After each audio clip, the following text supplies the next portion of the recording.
ఇబ్రహీంపట్నం మాజీ ఎమ్మెల్యే కొండిగారి రాములు మృతి పట్ల ఎమ్మెల్యే మల్రెడ్డి రంగారెడ్డి తీవ్ర దిగ్భ్రాంతి వ్యక్తం చేస్తూ ప్రగాఢ సంతాపం తెలిపారు. కమ్యూనిస్టు సిద్ధాంతాలకు కట్టుబడి ప్రజల కోసం జీవితాన్ని అంకితం చేసిన నిజమైన ప్రజానాయకుడిగా రాములు పనిచేశారని, 2 సార్లు ఎమ్మెల్యేగా సేవలందిస్తూ ప్రజల సమస్యలను తన సమస్యలుగా భావించి కృషి చేశారని అన్నారు.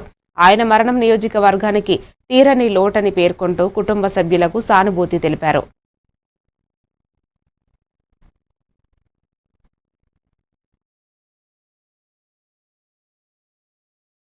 ఎక్కడున్నారు మరి ఇంకొకరినేమో దేశాల పొంట ఎక్కడ తీసుకుపోయారో ఇంకా రాలేదు అంటే మనం అందరం కూడా బాధపడాల్సినటువంటి విషయం.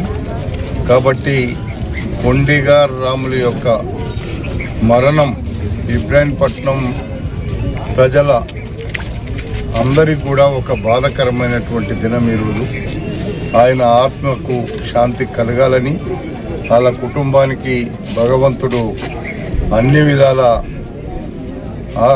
విధాల వాళ్ళను ఆదుకోవాలని, దానికి తప్పకుండా నా వంతు కూడా ఈరోజు నేను ఇప్పుడే వస్తూ ప్రభుత్వంతో మాట్లాడినప్పుడు ప్రోటోకాల్గా మరి అట్లా ప్రభుత్వ లాంఛనాలతో చేయడానికి వీల్లేదు అనేటువంటి మాట చెప్పిండ్రు. ఆయనకు వాళ్ళ కుటుంబ సభ్యులు ఒప్పుకుంటే ఆయనకు కావలసిన ఈరోజు అన్నీ కూడా నేనే